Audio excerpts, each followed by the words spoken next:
कि नीतीश कुमार को कभी भी ओवरलैप भारतीय जनता पार्टी ने नहीं किया है, और जब जब किया है तब तब गठबंधन बदला है, विपक्ष में बैठना पड़ा है। तो ये कहीं ना कहीं नीतीश को ये भी लगता है कि मैं इस गठबंधन का राजा हूँ और मेरी बात जब मैं कोई आदेश दे रहा हूँ तो उसका अवहेलना किया जा रहा है। जी बिल्कुल बिल्कुल। गठबंधन में है नहीं वो 16 मिलेगा कि नहीं मिलेगा, 8 कोई भी मांग रहे हैं, तो क्या 8 सीट पर समझौता करना पड़ेगा? नीतीश कुमार के रहते हुए तेजस्वी यादव के सामने ये नारे लग रहे हों कि बिहार का सीएम कैसा हो, तेजस्वी यादव जैसा हो, और एक तरफ ये नारा लग रहा हो कि देश का पीएम कैसा हो, नीतीश कुमार जैसा हो, तो नीतीश कुमार उस पर अड़ंगा, ललन सिंह उस पर अड़ंगा लगा देते हैं।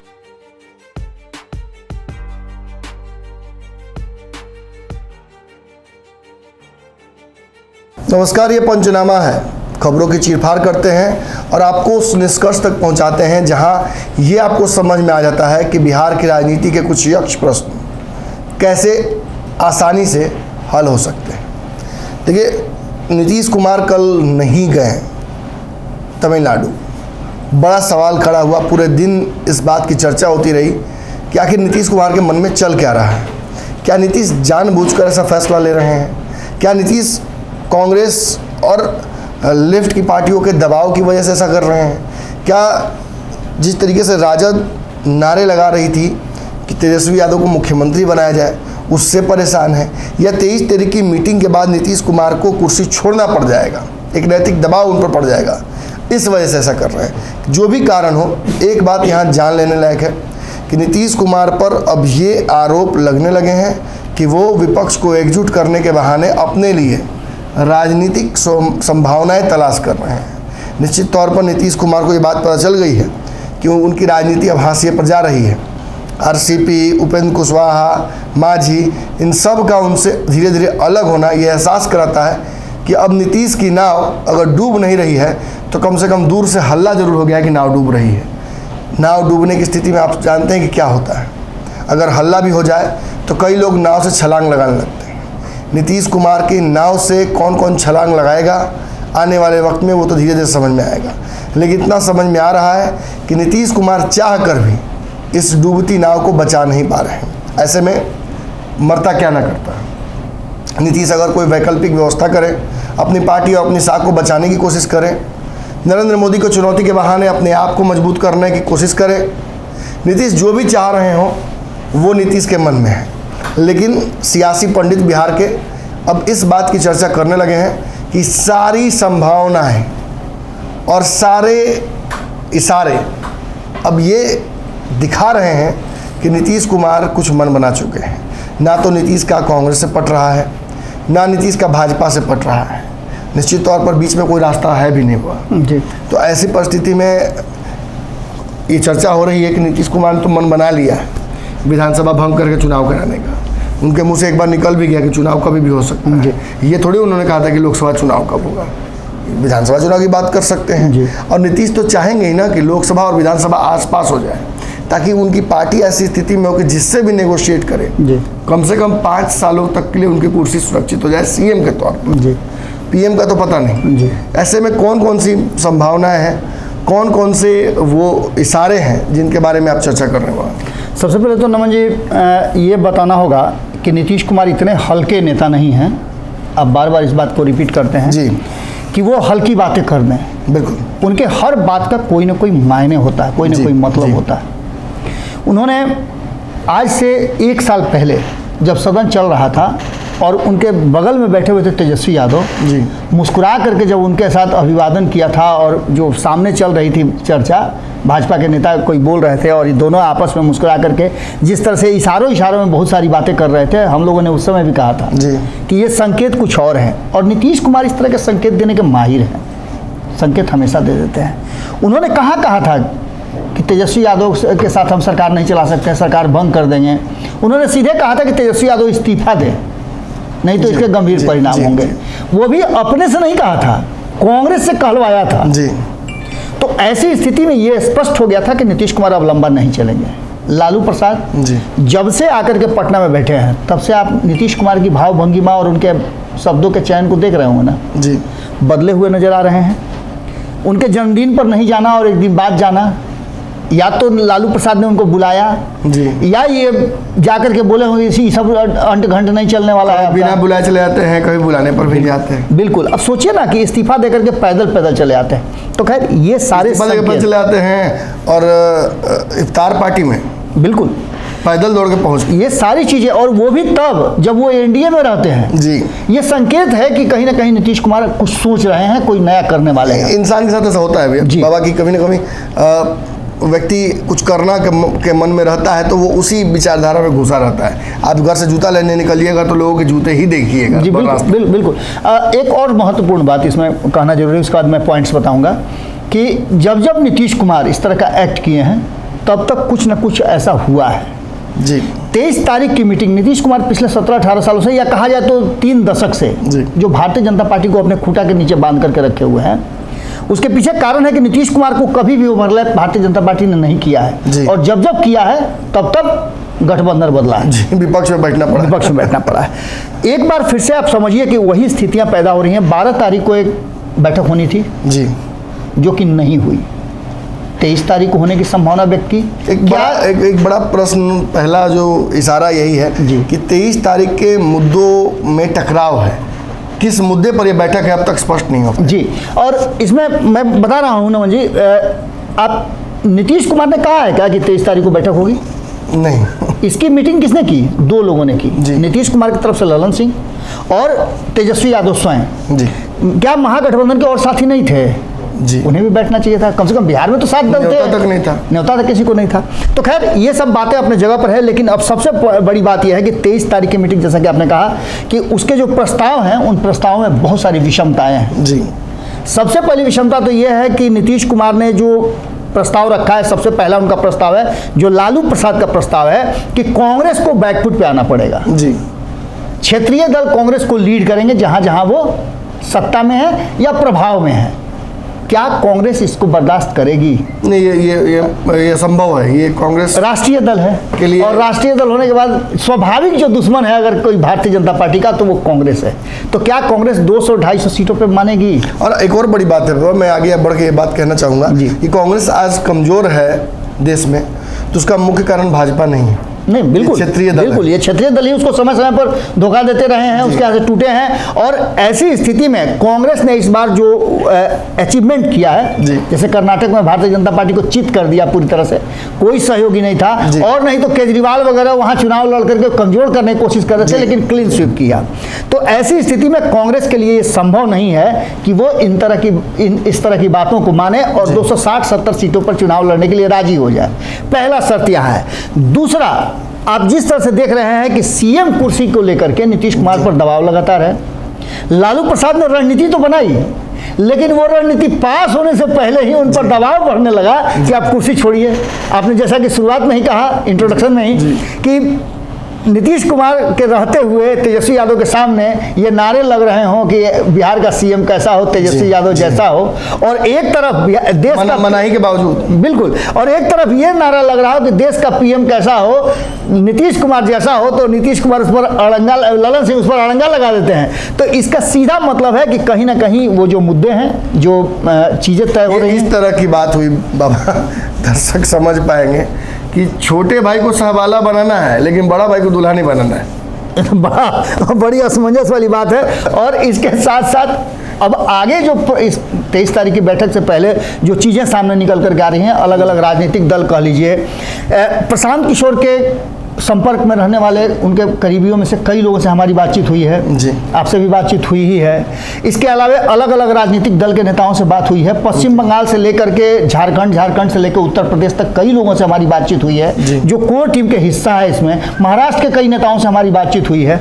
उन बातचीत का सबसे बड़ा लब्बो-लुआब ये है कि एक तरफ जहाँ कांग्रेस महागठबंधन 2024 के लिए बनाना चाहती है, वहीं दूसरी तरफ पंचायत चुनाव में अगर पश्चिम बंगाल में ममता बनर्जी के विरुद्ध जी वो वाम दलों के साथ गठबंधन बना करके चुनाव लड़ते हैं, क्या ममता बनर्जी इसको बर्दाश्त करेंगी? कांग्रेस और लेफ्ट की पार्टियां बंगाल में ही नहीं, वो बंगाल वाला जो इफेक्ट है उसका झंझावात बिहार में भी दिखने लगा, बिहार में भी दिखने लगा, और कांग्रेस और लेफ्ट की पार्टियां एक होने लगी हैं जी। और ये तो यहाँ तक चर्चा हो रही है कि मांझी को लेकर ये दूसरा गठबंधन ही बना लेंगे। बिल्कुल बिल्कुल, आप सही कहा। मांझी के ऊपर एक बड़ा पॉइंट ये भी है बाबा कि मांझी को लेकर जिस तरीके से नीतीश कुमार ने एक स्पष्ट कह दिया कि उन्हें बाहर जाना ही होगा, विलय या बाहर जाओ, छोटी दुकान हटो यहाँ से। इस पर राजद तो न्यूट्रल रह सकती है, लेकिन बाकी दलों से एक्सपेक्ट किया जाता है कि वो नीतीश के साथ खड़े हों। बिल्कुल। लेकिन कांग्रेस ने भी कंडेम कर दिया इस बात को, और लेफ्ट की पार्टियों ने तो नीतीश को ही आईना दिखा दिया कि आप भी सामंतवादी होते जाते हैं, देखते जाइए अपने। और तेजस्वी यादव ने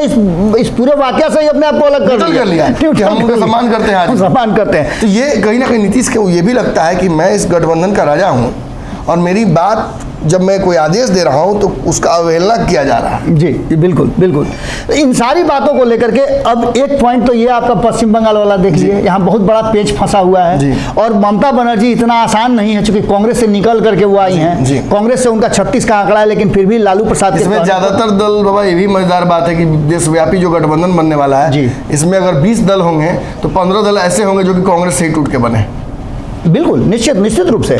आप देख लीजिए ना, महाराष्ट्र में भी दल है, लेफ्ट की कई पार्टियां हैं, पीछे लेफ्ट के कई नेता, माफ कीजिएगा, पीछे और अगर आप जाते हैं साउथ में तो साउथ के कई दल बिल्कुल कांग्रेस से टूट कर बने हैं। बिल्कुल, यहाँ तक कि आप शरद पवार भी उसी खेमे से निकल कर आए। तो ये सब चीज़ें भी चल ही रही थी। ममता बनर्जी वाला मामला अभी नीतीश कुमार सुलझाने की कोशिश कर ही रहे थे, और संभावना ये व्यक्त की जा रही थी कि लालू प्रसाद सुलझा लेंगे, लेकिन ये संभावना कम है कि ममता बनर्जी इनके शर्तों पे अपना समझौता करेंगी, ये संभावनाएं कम है, क्योंकि वो अपने राज्य में स्वतंत्र रूप से मुख्यमंत्री हैं, और एक राज्य उनके पास है, तो ज़्यादा की अगर अपेक्षा करती है तो उससे ज़्यादा कुछ मिले तब ना।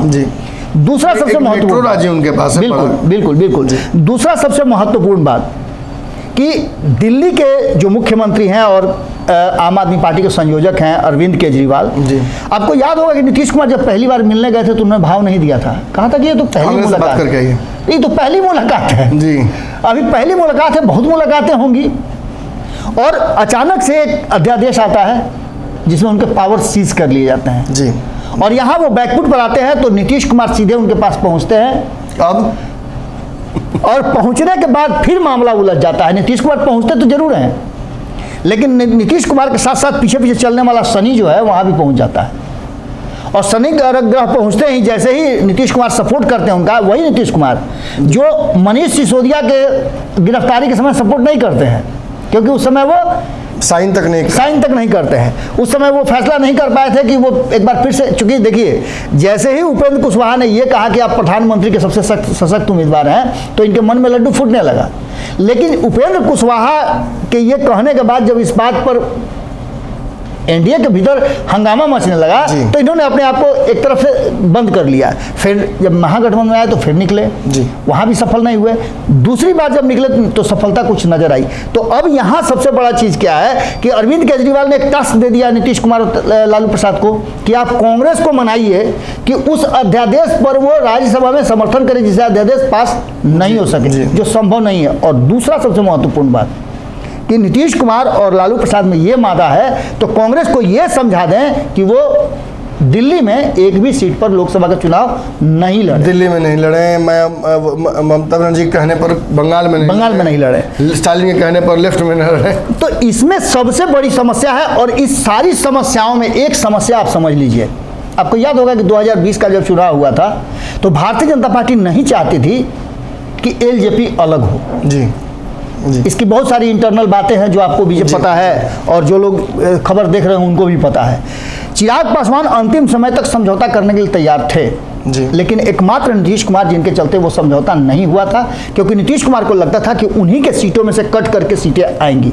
नीतीश कुमार का इनपुट ये था कि इस बार उनका प्रदर्शन बेहतर नहीं होगा, और ये सारी बातें समझ करके उन्होंने कहा कि जो सीटें 20, 25, 30 सीटें जो उनको मिलने वाली है, वो सीटें हमारे और भाजपा में बटेंगी, तो हमारी सीटें कम से कम 15-16 संभावित हो जाएंगी, बढ़ेंगी ना। तो ऐसी स्थिति में ज्यादा सीट पर लड़ेंगे तो संभावना जो 30-35 पर रुकने का है वो 40-45 पहुंच सकता है, जो कि वही हुआ। ऐसी स्थिति में एक बार फिर से 2024 के चुनाव में सीट शेयरिंग वाला समझौता बहुत कड़ा होने वाला है। आपको याद होगा नमन जी कि जैसे ही जीतन राम मांझी के पुत्र संतोष सुमन ने यह बात कहा कि मुझे 6-7 सीटें चाहिए, ये मामला सामने आ गया, और नीतीश कुमार के पास मात्र 40 सीटें हैं, 40 में 16 वो जीते हुए हैं जी। बाकी के 24 सीटें जो हैं फैसला तो उसी पर कर रहा है ना। बिल्कुल। और नीतीश कुमार को लगता है कि अगर 7-8 सीटें मांग रहे हैं तो मेरे ही कोटे से लेंगे। 16 मिलेगा कि नहीं मेरे मिलेगा? एलाई है, बिल्कुल, महागठबंधन में है नहीं वो। 16 मिलेगा कि नहीं मिलेगा? 8 कोई भी मांग रहे हैं, तो क्या 8 सीट पर समझौता करना पड़ेगा? एक सबसे बड़ा मामला ये था कि यहाँ उन्हें लग रहा था कि जीतन राम मांझी ओवरलैप कर सकते हैं, तो सीधे उन्होंने प्रस्ताव दे दिया कि आपकी इसका मैं किसी की मतलब अवहेलना नहीं करना चाहता हूँ, ये बस परतूक है जी। आपकी इस बात पर भी मुझे एक कहावत कहनी है कि कहा जाता है कि अगर घर की स्थिति खराब हो तो रोटी घर के लोगों का नहीं घटता है, कुत्ता का घटता है। सही बात हम बता रहे हैं। अब इन सारी चीज़ों को लेकर के नीतीश कुमार ने जो प्लान बनाया है, और दूसरा सबसे उनकी बड़ी बात कि उनके दिमाग में ये बात बैठा हुआ है जो बार बार खबरों के माध्यम से आ रहा है, चाहे हम खबर करके उसका दें या और मीडिया हमारे बात खबर करके उसका दे, सबसे ज़्यादा उसकाते आप ही हैं। ललन सिंह एक टारगेट पर जरूर हैं कि कहीं ऐसा तो नहीं ललन सिंह भीतर भीतर खोखला कर रहे हों। नीतीश कुमार के मन में ये बात, विलय वाली बात, बिल्कुल मन में वो बात है। और हम शुरू से ही बता रहे हैं कि संकेत बहुत बड़ी चीज़ है।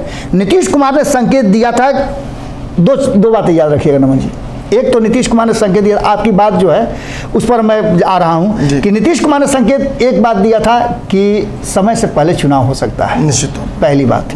और दूसरी बात उन्होंने क्या उसके लिए कड़ी जोड़ा था कि अटल जी ने भी ऐसा किया था।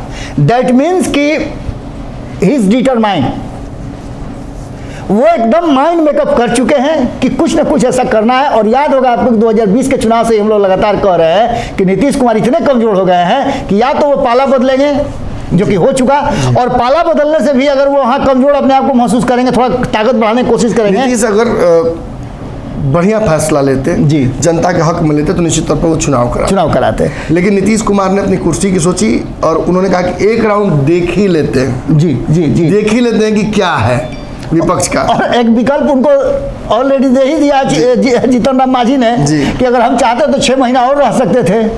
तो आप समझिए ना कि अगर वो नवंबर में अक्टूबर में दे देते हैं इस्तीफा तो 2024 के चुनाव तक तो रह ही सकते हैं ना। बहुत बड़ी बात है एक ये बात।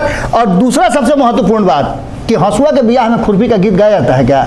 जी, कभी नहीं गाया जाता। हंसुआ के बियाह में खुरपी का गीत गा रहे हैं, ही गए हैं वहाँ तमिलनाडु में एक कार्यक्रम हो रहा है। इस पर एक और बात परतुक में देना चाहूँगा कि अक्सर देखिएगा कि गली में जो मिठाई बेचने वाला आता है, वो हवा मिठाई, जी जी जी, तो बच्चे उसके आसपास भीड़ लगा देते हैं।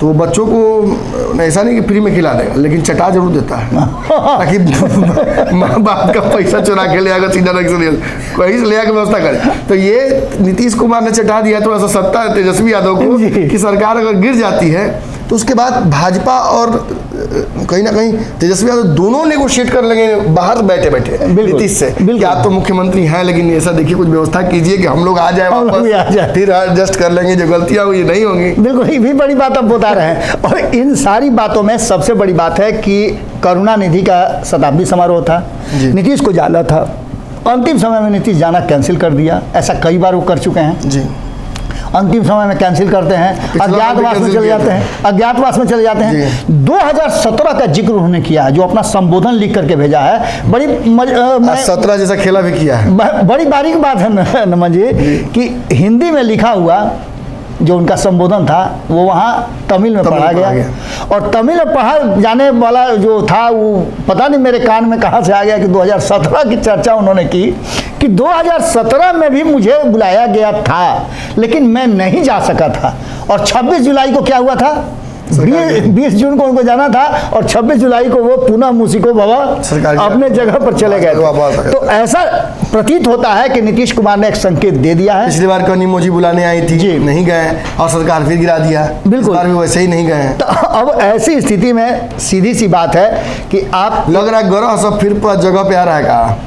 हाँ, शनि अभी बाहर नहीं गए शनि सत्ता में तो रखते हैं, ग्रह अपने जगह पर आ रहा। नीतीश हो सकता है इसी मैंने एकदम एग्जैक्ट परिस्थिति में। अच्छा, कहीं ऐसा ना हो कि सारा ग्रह टकरा के 9 ग्रह जब टकराता है ना तो कुछ अलग होता है, कहीं नीतीश कुमार प्रधानमंत्री मत बन जाए, हो सकता है, ये भी हो सकता है। बड़ा नसीब के साण है।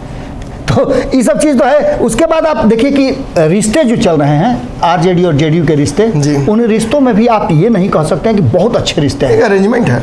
बिल्कुल एक अरेंजमेंट है। और सबसे बड़ी बात कि अगर आरजेडी बैकफुट पे है नीतीश कुमार के साथ सत्ता में चलने के लिए, तो इसका मतलब होता है कि भीतर बहुत ज़्यादा उमस है, कभी भी बड़ी विस्फोट हो सकती है और हीट वेव चल सकता है। लगभग उसकी संभावनाएं बढ़ गई हैं और नीतीश कुमार ने संकेत भी दे दिया है 2017 की तरह एक बार फिर से, 2013 की तरह एक बार फिर से, और इसके अलावे 1996 की तरह एक बार फिर से नीतीश कुमार ने लगातार संकेत दे दिया है और वो संकेत पिछले संकेत से बिल्कुल मैच करते हैं। इसलिए संभावनाएं व्यक्त की जा रही है कि नीतीश कुमार कोई बड़ा फैसला ले सकते हैं। देखिए, बिना मुहूर्त के हिंदू रीति रिवाज में कोई काम होता नहीं है। नीतीश कुमार भी लगता है किसी खास मुहूर्त का इंतजार कर रहे हैं। ग्रह गोचर भी एक चीज याद आ गया मुहूर्त और ग्रह गोचर पर। लालू प्रसाद अक्सर कहा करते थे और कहते हैं कि गौरहन में ही बिस्कुट खाते हैं। होता है, किसी किसी बच्चे के साथ हो जाता है। वो लोग कहते हैं कि इसकी जुबान काली है या कुछ परेशानी है बेचारे का। अक्सर मेरे साथ भी होता है, मैं लोगों को बहुत कुछ बोलता हूँ तो वो हो जाता है। तो नीतीश कुमार किसी खास मुहूर्त का इंतजार कर रहे हैं। निश्चित तौर पर ग्रह गोचर भी जगहों पर अपने आप को फिट करना शुरू कर चुके हैं। आप अच्छे से जानते हैं, हमारे शास्त्रों में भी लिखा रहता है, कैलेंडर में भी रखा रहता है कि इस दिन इस वक्त ग्रहण होगा। अब आप इसे भविष्यवाणी नहीं कह सकते, ये खगोलीय घटना है। वैसे ही बिहार की राजनीतिक खगोल में ये घटना लगभग इशारों में हमें समझ में आ रही है। हमने कोशिश की कि इस जो ईमानदारी से हमारे पास खबरें आ रही थी, उसी ईमानदारी से आप तक चीज़ों को रख दें व्यवस्थित तौर पर। हम ये दावा नहीं कर रहे हैं कि नीतीश कुमार पलट ही जाएंगे, ना हम ये कह रहे हैं कि नीतीश कुमार विपक्षी एकजुटता को छोड़कर भाग जाएंगे। यात्री अपने सामान की सुविधा और सुरक्षा खुद ही करें।